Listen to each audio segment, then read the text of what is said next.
یہ ہالی ووڈ کی فلم نہیں اور نہ ہی کسی جاسوسی ناول کی ٹاپ کہانی ہے، بلکہ یہ اس زندہ شخص کی کہانی ہے جس نے بڑے بڑے لٹیروں، مکاروں اور ظالموں کے چہرے بے نقاب کر دیے۔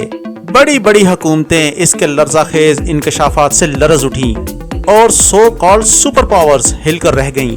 راز افشا کرنا تو کوئی اس سے سیکھے، لیکن اس کام کی پاداش میں اس کی اپنی جان خطرے میں پڑ چکی ہے۔ آسٹریلیا سے تعلق رکھنے والے اس بہادر شخص کا نام ہے جولین اسینج، المعروف وکی لیکس کا ڈائریکٹر۔ آئیے اس ویڈیو میں ہم یہ جاننے کی کوشش کرتے ہیں کہ اس شخص کے پاس آخر ایسی کون سی جادو کی چھڑی ہے جو وہ گھماتا ہے اور ساری دنیا لرز جاتی ہے۔ آپ سے چھوٹی سی درخواست ہے کہ چینل سبسکرائب کر لیجئے اور نوٹیفیکیشن کا بٹن بھی آن کر دیں۔ چلیں اب ہم ویڈیو سٹارٹ کرتے ہیں۔ سب سے پہلے ہم جولین اسینج کے بارے میں کچھ بنیادی باتیں جان لیتے ہیں۔ یہ شخص 3 جولائی 1971 یعنی 1971 میں آسٹریلیا کی نارتھ ایسٹ اسٹیٹ کوئنزلینڈ کے شہر ٹاؤنزول میں پیدا ہوا۔ اس کا آفیشل نام ہے جولین پال ہاکنز۔ پیدائش سے پہلے ہی اس کے ماں باپ میں سیپریشن ہو گئی۔ اس کا بچپن خانہ بدوشوں کی طرح گزرا اور تقریباً 14-15 سال کی عمر تک یہ اپنی ماں اور اپنے سوتیلے بھائی کے ساتھ تقریباً 30 شہروں میں رہ چکا تھا۔ بالآخر یہ لوگ میلبرن میں رہنے لگے۔ اس دوران وہ کبھی اسکولوں میں داخلہ لیتا تو کبھی گھر میں ہی اپنی پڑھائی جاری رکھتا۔ گھاٹ گھاٹ کا پانی پینے سے وہ بہت ذہین ہو گیا اور کمپیوٹر میں تو وہ بہت ہی آگے نکل گیا۔ 1987 یعنی 16 سال کی عمر میں جولین نے ہیکنگ شروع کر دی اور اپنا نام مینڈیکس رکھ دیا۔ پھر اپنے 2 دوستوں کے ساتھ مل کر اس نے ایک ہیکنگ گروپ بنا لیا اور اس کا نام انٹرنیشنل سب ورسیپس رکھ دیا۔ 1989 میں امریکہ کے ناسا کے کمپیوٹرز ہیک ہو گئے اور آسٹریلین پولیس کو اس پر شک گزرا کہ اس نے وینک یعنی ورمز اگینسٹ نیوکلیئر کلرز یعنی ایٹمی قاتلوں کے خلاف کیڑے نامی وائرس سے ناسا کے کمپیوٹرز ہیک کیے تھے، لیکن انہیں اس کے خلاف کوئی ثبوت نہ مل سکا۔ ستمبر 1991 میں اس نے کینیڈین ملٹی نیشنل ٹیلی کمیونیکیشن کی میلبرن میں واقع ٹرمینل کو ہیک کر لیا، جس کی پاداش میں 1994 میں اسے قید ہو گئی۔ 2 سال کے بعد اسے اچھے برتاؤ کی وجہ سے رہا کر دیا گیا اور اس نے 2100 آسٹریلین ڈالرز کا ہرجانہ ادا کیا۔ 1994 میں اس نے سینٹرل کوئنزلینڈ یونیورسٹی میں میتھمیٹکس، فزکس اینڈ پروگرامنگ میں داخلہ لیا اور پھر 2003 میں یونیورسٹی آف میلبرن میں بھی داخلہ لیا، لیکن دونوں دفعہ ہی ڈگری مکمل نہ کر سکا۔ لیکن اس سے پہلے 1993 میں اپنی کمپیوٹر کی مہارت استعمال کرتے ہوئے وکٹوریا پولیس کی ہیلپ کی، جس کی وجہ سے پولیس نے بچوں سے زیادتی والی تصویریں اور فلمیں بنانے والوں کے خلاف کارروائی کی، اور اسی سال وہ آسٹریلیا کا پہلا ISP یعنی انٹرنیٹ سروس پرووائڈر بھی بن چکا تھا۔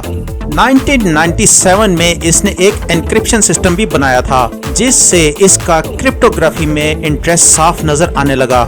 یوں اس کی ہائی ٹیک حرکات و سکنات جاری رہیں اور 1999 میں اس نے leaks.org کے نام سے ایک ڈومین رجسٹر کروا لی تھی۔ اسی سال اس نے نیشنل سیکیورٹی ایجنسی کے لیے فون کال ہیک کرنے کا ایک سسٹم بنا کے دیا جو تمام انٹرنیشنل کالز کو ٹیپ کر سکتا تھا۔ اور اب ہم بات کرتے ہیں مشہور زمانہ وکی لیکس کی۔ یہ 2006 کی بات ہے جب جولین اسینج نے دوستوں کے ساتھ مل کر وکی لیکس بنائی اور خود اس کا ایڈیٹر ان چیف بن گیا۔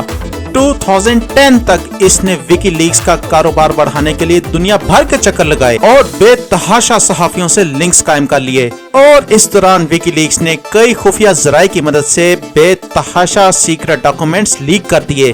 ان میں یمن کی ڈرون سٹرائکس، عرب دنیا کی کرپشن، کینیا کی پولیس کی ماورائے عدالت قتل و غارت، 2008 میں چین کے صوبہ تبت کے ہنگامے اور پیرو کی پیٹرو گیٹ آئل سکینڈل سے ریلیٹڈ دستاویزات شامل ہیں۔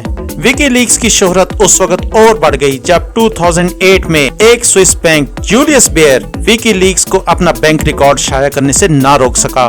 2008 کے امریکن پریزیڈنشل الیکشنز کے وقت وکی لیکس نے پریزیڈنشل کینڈیڈیٹ جان مکین کی ساتھی سارا پالن کے یاہو اکاؤنٹ کو ہیک کر لیا اور ساری کی ساری انفارمیشن دنیا کے سامنے رکھ دی۔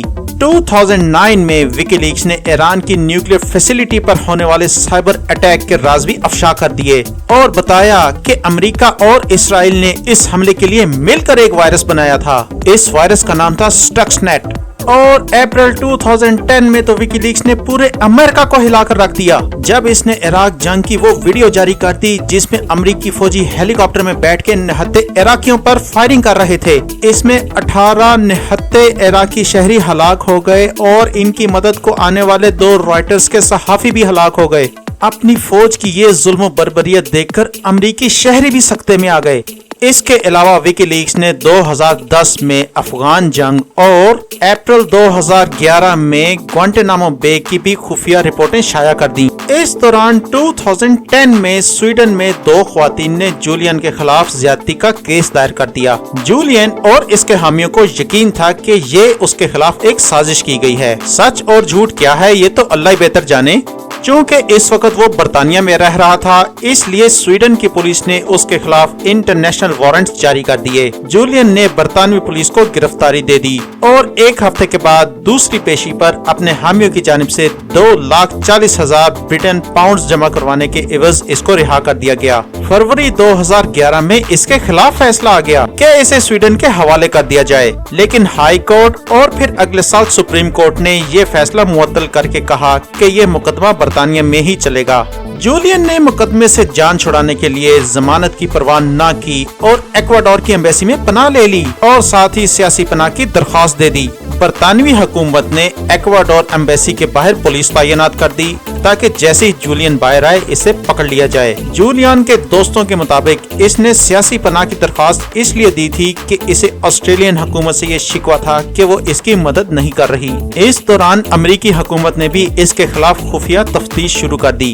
اگست 2012 میں ایکواڈور کی حکومت نے اسے سیاسی پناہ دے دی۔ ادھر وکی لیکس کی طرف سے امریکہ کو بے نقاب کرنے کا مشن جاری رہا اور نومبر 2010 میں انہوں نے امریکی سفارتکاروں کے 2.5 لاکھ خطوط شائع کر دیے۔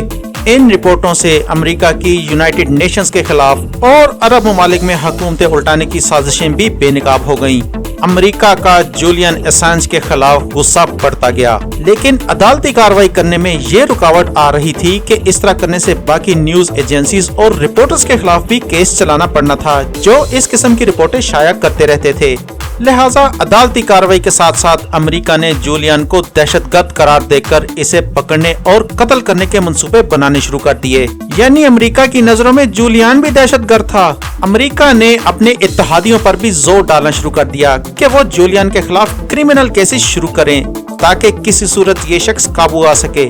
جولائی 2015 میں جولین نے فرانس کے صدر کو بھی ریکویسٹ کی کہ اسے سیاسی پناہ دے دی جائے، جو رد کر دی گئی۔ صدر اوباما کے دور میں ڈپارٹمنٹ آف جسٹس نے یہ کہہ کر ہاتھ کھڑے کر دیے کہ اسے جولین کے خلاف کوئی ثبوت نہیں ملا اور وہ محض ایک صحافی ہے۔ لیکن ڈونلڈ ٹرمپ کے آتے ہی CIA کے ڈائریکٹر مائک پومپیو نے اسے پکڑنے کا فیصلہ کر لیا۔ 2015 تک وکی لیکس نے 1 کروڑ دستاویزات شائع کر دی تھیں، جس میں سعودیہ اور ترکی کی حکومتوں کو بھی نہیں بخشا گیا۔ ان رپورٹوں سے یمن میں امریکی مداخلت بھی بے نقاب ہو گئی۔ ایک مزے کی بات یہ ہے کہ 2013 میں جولین نے آسٹریلیا کے سینٹس میں الیکشن لڑنے کے لیے ایک پارٹی قائم کی۔ اس کا نام تھا وکی لیکس پارٹی، لیکن یہ پارٹی الیکشن ہار گئی۔ 2017 میں سویڈن حکومت نے اس کے خلاف مقدمہ روک دیا، لیکن جولین ایکواڈور ایمبیسی سے پھر بھی باہر نہ آیا۔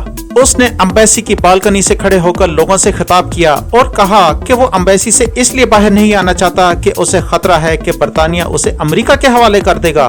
2019 میں البتہ ایکواڈور کی حکومت امریکی دباؤ برداشت نہ کر سکی اور انہوں نے جولین کی شہریت ختم کر دی اور برطانیہ پولیس سے کہا کہ وہ بے شک اسے گرفتار کر لیں۔ پولیس نے 7 سال پہلے ضمانت توڑنے کی پاداش میں اسے گرفتار کر لیا اور دوسری طرف اسی دن امریکہ نے اس کے خلاف بنائے گئے مقدمات کو عوام کے سامنے رکھ دیا۔ اس پر ہیکنگ اور اسپیوناج کے مقدمات درج تھے۔ اقوام متحدہ کی ایک رپورٹر نے انکشاف کیا کہ برطانوی جیل میں جولین کی صحت بہت خراب ہو چکی ہے اور خطرہ ہے کہ ڈپریشن کے مارے کہیں اس کی موت نہ ہو جائے۔ 21 اکتوبر 2019 کو جولین نے برطانوی عدالت کے سامنے یہ بیان ریکارڈ کروایا، کوٹ ان کوٹ، میری سمجھ میں یہ نہیں آتا کہ یہ کیسے منصفانہ ہے۔